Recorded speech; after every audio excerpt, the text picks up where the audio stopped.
નમસ્કાર મિત્રો, આપણે વાણિજ્ય વ્યવસ્થા અને સંચાલનમાં પ્રથમ પ્રકરણ જેનું નામ છે સંચાલનનું સ્વરૂપ અને મહત્વ, તેના આગળના મુદ્દા તરફ જઈએ છીએ. અગાઉ તમે સંચાલનની વ્યાખ્યા, ત્યારબાદ સંચાલનનું સ્વરૂપ એટલે કે સંચાલનના લક્ષણો વિશે માહિતી મેળવી છે.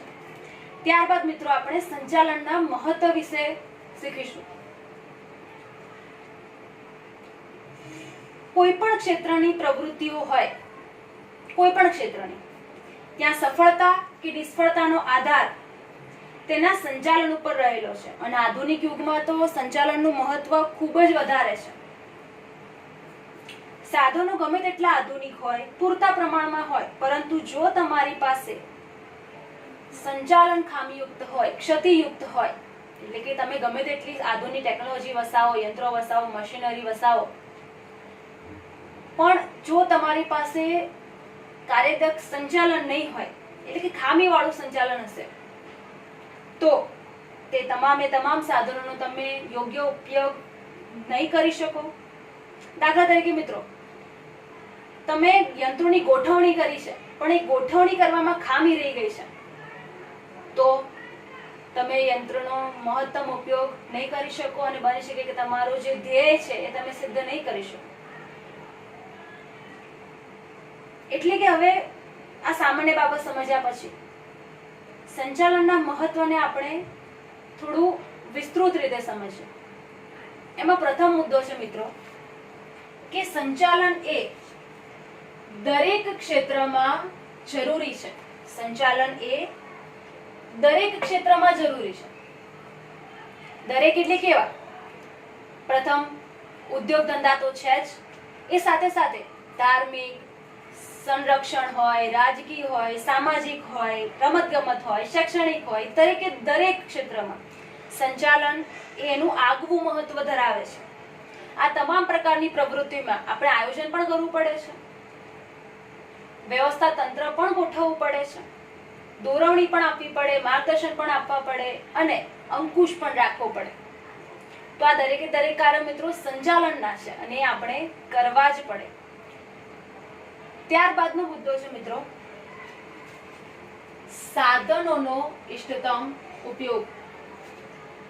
સાધનોનો ઇષ્ટતમ ઉપયોગ. હવે સાધનો એટલે કયા સાધનો? તમે ઇકોનોમિક્સમાં ભણો છો કે આપણી પાસે જે સાધનો ઉપલબ્ધ છે તે મર્યાદિત પ્રમાણમાં છે અને જરૂરિયાતો અમર્યાદિત છે. તો જેમ બને જમીન, મૂડી, કાચો માલ, યંત્રો, કર્મચારીઓ, મશીનરી, આ તમામે તમામ સાધનોનો જેમ બને એમ આપણે મહત્તમ ઉપયોગ કરીશું અને સાથે સાથે આ સાધનોનો બગાડ અટકે અને કરકસર પૂર્વક એનો ઉપયોગ થઈ શકે તે માટે પણ સંચાલન અગત્યની બાબત બને છે મિત્રો. તો સંચાલનનો ઉપયોગ દ્વારા તમે આ તમામે તમામ સાધનોનો મહત્તમ ઉપયોગ કરી શકશો અને બગાડ અટકાવી શકશો. ત્યારબાદનો મુદ્દો છે મિત્રો ધ્યેય સિદ્ધિ. તમારા ધંધાકીય કામમાં તમારે ધ્યેય સિદ્ધ કરવું હોય તો તેના માટે સંચાલન એ અનિવાર્ય બાબત છે. આપણે અગાઉ શીખ્યા જ છીએ. અને જે પણ સાધનો છે તેનો ઉપયોગ મહત્તમ કરવા માટે, જેમ બને એમ ઇષ્ટતમ ઉપયોગ કરવા માટે પણ સંચાલનનો ઉપયોગ જરૂરી છે. તમારે કોઈ પણ ક્ષેત્રમાં ધ્યેય સિદ્ધ કરવું હોય તો સંચાલનનો ઉપયોગ કરવો અનિવાર્ય બની જાય છે. ત્યારબાદનો જે મુદ્દો છે મિત્રો સંચાલનની સફળતા માટે ઉપયોગી. મિત્રો ધંધાની સફળતા માટે બીજા ઘણા બધા પરિબળો છે કે જે અસર કરે છે ધંધાને સફળ થવા માટે અને નિષ્ફળ જવા માટે પણ. પરંતુ એ તમામ પરિબળોમાં અન્ય જેટલા પણ પરિબળો છે એની સરખામણીમાં સંચાલનનો ફાળો વિશેષ છે. ધંધાની સફળતા હોય કે નિષ્ફળતા તે સંચાલન ઉપર નિર્ભર કરે છે.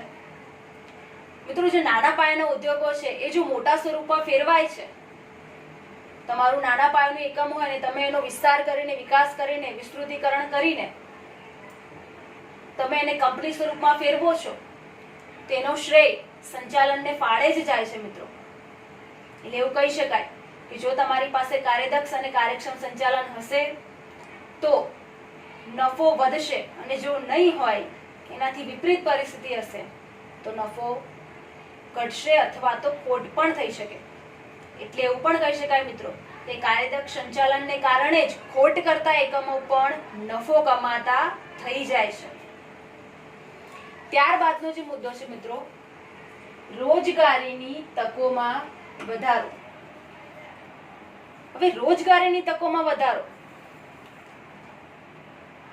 એમાં એવું કહે છે મિત્રો કે જો સંચાલન કાર્યદક્ષ હોય તો કંપની સ્વરૂપનો વિકાસ થાય છે અને તેથી રોજગારીની તકો વધે છે. હવે કંપની સ્વરૂપના વિકાસને કારણે રોજગારીની તકો વધે છે. આ બાબત આપણે ધોરણ 11 માં કંપની સ્વરૂપના જે લક્ષણો અને એના ફાયદા વિશે જાણકારી મેળવી હતી, તેમાં આ બાબત સ્પષ્ટ રીતે સમજીને આવ્યા જ છીએ કે કોઈ પણ કંપનીનો વિકાસ થાય, એની શાખાઓ નવી ખુલે, એ વિકાસ પામે, વિસ્તૃતીકરણ થાય, એનો વિસ્તાર વધે તો રોજગારીની તકોમાં આપોઆપ વધારો થાય છે. પરંતુ જો એનાથી વિપરીત પરિસ્થિતિ હોય, બિનકાર્યક્ષમ સંચાલન હોય, તો બની શકે કે કંપની ખોટ કરતી થઈ જાય, અને એવું પણ બની શકે કે ભવિષ્યમાં કંપની બંધ પણ પડે અને તેના કારણે તેમાં કામ કરતા કર્મચારીઓ બેરોજગાર બને છે. એટલે એવું કહી શકાય મિત્રો કે બિનકાર્યક્ષમ સંચાલનને કારણે ઘણી કંપનીઓ બંધ પણ પડે છે અને કાર્યક્ષમ સંચાલનને કારણે કંપનીઓનો વિકાસ પણ શક્ય બને છે અને બેરોજગારીના પ્રમાણમાં ઘટાડો થઈ શકે છે. આ સંચાલનનું મહત્વ છે મિત્રો. ત્યારબાદનો મુદ્દો છે નફામાં વૃદ્ધિ. મિત્રો આપણને ખ્યાલ છે, આપણે ધોરણ 11 માં ભણીને જ આવ્યા છીએ કે કોઈ પણ ધંધાની સફળતા કે નિષ્ફળતાનો આધાર એ કઈ રીતે તમે નક્કી કરી શકો, તો એના નફા ઉપરથી. તમે એના અગાઉના વર્ષનો નફો અને એનો વર્તમાન વર્ષનો નફો, એમાં થતો વધારો કે ઘટાડો, તેની સ્પષ્ટ જાણકારી મેળવો તો તમે નક્કી કરી શકો કે ધંધાકીય એકમ સફળતા તરફ જઈ રહ્યું છે કે નિષ્ફળતા તરફ. તે જ રીતે મિત્રો ધંધાકીય એકમમાં જો કુશળ અને કાર્યક્ષમ સંચાલકો હશે તો તે પોતાની આગવી સૂઝ અને આવડત દ્વારા જેટલા પણ ઉપલબ્ધ સાધનો છે, સગવડો છે, તેનો કરકસરપૂર્વક મહત્તમ ઉપયોગ કરીને મહત્તમ નફો મેળવી શકે છે. માટે તે કહેવું યોગ્ય છે, એવું કહી શકાય કે જેમ નફો ધંધાની કાર્યક્ષમતા અને કાર્યદક્ષતાનો માપદંડ છે, સફળતાનો માપદંડ છે, તેવી જ રીતે સંચાલન પણ ધંધાની કાર્યદક્ષતા, કાર્યક્ષમતાનો માપદંડ છે એવું કહી શકાય.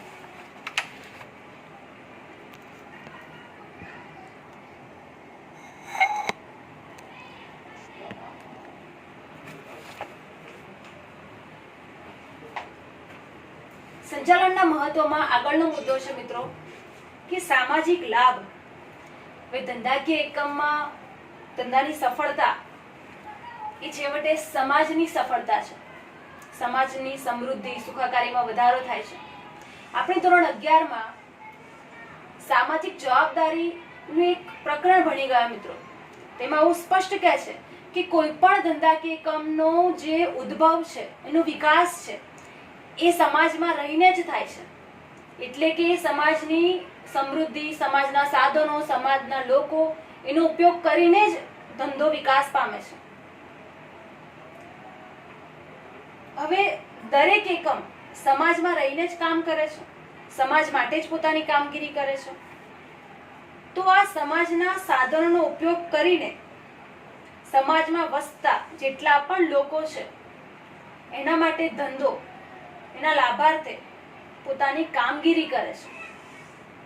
અને ધંધાની સફળતા એ સમાજની સમૃદ્ધિ અને સુખાકારીમાં વધારો તો કરે જ છે મિત્રો.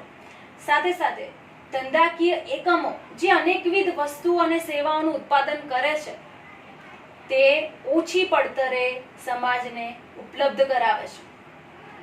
સમાજને વાજબી કિંમતે વસ્તુઓ અને સેવાઓ પૂરી પાડે છે. અને ધંધાને કારણે જ સમગ્ર સમાજનું પણ કલ્યાણ થાય છે.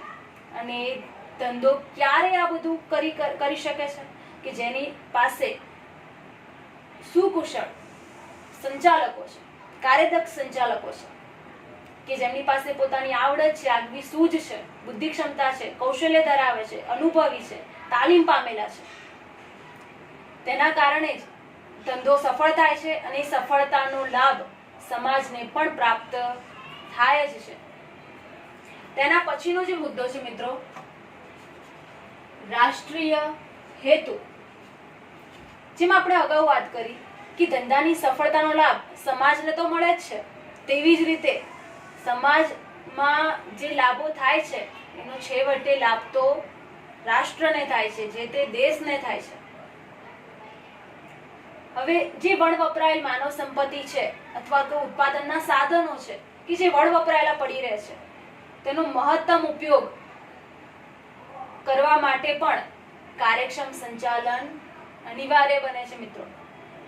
કે અર્થતંત્રનો આર્થિક વિકાસ કરવો હોય, સામાજિક વિકાસ કરવો હોય કે રાષ્ટ્રીય વિકાસ કરવો હોય, તો તેના માટે પણ તો તમારે જેટલા પણ વણવપરાયેલા માનવ સંપત્તિ છે, ઉત્પાદનના સાધનો છે, તેનો ઇષ્ટતમ ઉપયોગ કરવો જરૂરી છે. અને સાથે સાથે કાર્યક્ષમ સંચાલન પણ અનિવાર્ય છે કે જેના કારણે આ શક્ય બને છે. તો મિત્રો, આ જેટલા પણ મુદ્દાઓ વિશે આપણે વાત કરી છે અત્યાર સુધી, તેનાથી એટલું તો સ્પષ્ટ બને છે કે કોઈ પણ ધંધાકીય એકમ હોય છે એ સફળ થાય છે કે નિષ્ફળ થાય છે, એનો લાભ સમાજને પણ મળે છે અને રાષ્ટ્રને પણ મળે છે. જો નિષ્ફળ જશે તો ગેરલાભ થશે, નફો ઘટશે, બેરોજગારીનું પ્રમાણ વધશે, એવી જ રીતે રાષ્ટ્રને પણ નુકસાન જશે. પરંતુ જો એનાથી વિપરીત પરિસ્થિતિ સર્જાશે, ધંધો સફળ થશે એના કાર્યક્ષમ સંચાલનના કારણે, તો ઘણા બધા ફાયદાઓ થઈ શકે છે. સાધનોનો ઇષ્ટતમ ઉપયોગ થઈ શકશે, તમે જે ધ્યેય નક્કી કર્યું છે તે તમે પ્રાપ્ત કરી શકશો, રોજગારીની તકો વધશે, નફામાં વધારો થશે, સમાજને પણ ઘણા બધા લાભ થશે અને છેવટે રાષ્ટ્રનો વિકાસ શક્ય બનશે. એના પછીનો મુદ્દો જે મિત્રો આવે છે, તમારી બોર્ડ એક્ઝામ માટે પણ અગત્યનો છે કે સંચાલન એ વિજ્ઞાન, કળા અને વ્યવસાય છે. મિત્રો, આ તમારા માટે વિધાન પણ છે જે તમારી બોર્ડ એક્ઝામ માટે અવારનવાર પૂછાતા હોય છે કે સંચાલન એ વિજ્ઞાન છે. હવે વિજ્ઞાન એટલે શું મિત્રો? કે વિજ્ઞાન એટલે વ્યવસ્થિત અને વિશિષ્ટ પ્રકારનું જ્ઞાન કે જેમાંથી નિયમો તથા સિદ્ધાંતો તારવી શકાતા હોય ને તેમની વચ્ચે કાર્યકારણનો સંબંધ સ્થાપી શકાતો હોય, તો તે વિજ્ઞાન છે. આ તમે ધોરણ 10 સુધી જે વિજ્ઞાન ભણ્યા છો એમાં ભણીને જ આવ્યા છો. હવે જેમ આપણને ખ્યાલ છે કે વિજ્ઞાનમાં પોતાના સિદ્ધાંતો હોય છે, પોતાના નિયમો હોય છે, તેવી જ રીતે સંચાલનને પણ પોતાના આગવા સિદ્ધાંતો છે. દાખલા તરીકે શિસ્તનો સિદ્ધાંત. હવે આ શિસ્તનો જે સિદ્ધાંત છે મિત્રો, તમારા આના પછીના પ્રકરણ સંચાલનના સિદ્ધાંતો માં આવે જ છે, પણ છતાં થોડીક સમજણ આપણે ઊભી કરી શકીએ એના માટે આપણે ઉદાહરણ તરીકે સમજીએ કે કોઈ પણ ધંધાકીય એકમમાં શિસ્ત અનિવાર્ય બને છે. જો શિસ્ત નહીં હોય તો ધંધાકીય એકમના કાર્યો યોગ્ય રીતે થઈ શકશે નહીં. જો કર્મચારીઓ યોગ્ય સમય ધંધાકીય એકમમાં કામ પર નહીં આવે તો તમે જે ધ્યેયો નક્કી કરેલા છે, ઉત્પાદનના હોય, વેચાણના હોય કે ગમે તે હોય, તે સિદ્ધાંતો તમે તે ધ્યેય તમે પ્રાપ્ત કરી શકશો નહીં. ત્યારબાદ મિત્રો, ડોક્ટર જ્યોર્જ ટેરીના મતે વિજ્ઞાન વ્યક્તિને જાણવાનું શીખવે છે. ડોક્ટર જ્યોર્જ આર ટેરી એવું કહે છે કે વિજ્ઞાન એ વ્યક્તિને જાણવાનું શીખવે છે. એવી જ રીતે સંચાલન પણ વ્યક્તિને વધુને વધુ સમૃદ્ધ બનાવે છે. મિત્રો, આ તમારા માટે બોર્ડ એક્ઝામ માટે અગત્યની બાબત છે કે સંચાલન એ વિજ્ઞાન છે. વિજ્ઞાનને જેમ પોતાના સિદ્ધાંતો છે, પોતાના નિયમો છે, તેવી જ રીતે સંચાલનને પણ એ લક્ષણો છે જ. વ્યવસ્થિત જ્ઞાન, સર્વવ્યાપકતા, કારણ અને અસરોનો સંબંધ, પ્રયોગોનો આધાર, નિયમોની ચકાસણી, આ બધું સંચાલનમાં પણ શક્ય બને છે. આ સિદ્ધાંત દ્વારા માનવો, યંત્રો, મૂડી, પદ્ધતિ વગેરેનો યોગ્ય ઉપયોગ કરી શકાય છે, જે માત્ર ને માત્ર સંચાલનમાં બની શકે છે. માટે એવું કહી શકાય કે સંચાલન એ વિજ્ઞાન છે. મિત્રો, એના પછીનો મુદ્દો કે સંચાલન એક કળા છે. સંચાલન એક કળા છે. અગાઉ આપણે જે સંચાલનના સ્વરૂપ કે લક્ષણો વિશે માહિતી મેળવી એમાં શીખ્યા જ કે વ્યક્તિ પાસે જો એક પોતાની અંગત આવડત હોય છે, સૂઝ હોય છે, બુદ્ધિ, ચતુરાઈ, એ અન્ય વ્યક્તિની પાસેથી કામ લેવા માટે ખૂબ જ જરૂરી છે. તમારે અન્ય વ્યક્તિ પાસેથી કામ કઢાવવું હોય તો તમારી પાસે આવડત હોવી જરૂરી છે. તો આ કળા એટલે શું મિત્રો? કળા એટલે કાર્ય કરવામાં નિપુણતા કે કૌશલ્ય. કળા એટલે કાર્ય કરવામાં વ્યક્તિનું નૈપુણ્ય કે કૌશલ્ય હોવું એ કળા. કૌશલ્યનો ઉપયોગ કરવા માટે જે તે કાર્યનું સૈદ્ધાંતિક જ્ઞાન પણ હોવું જરૂરી છે.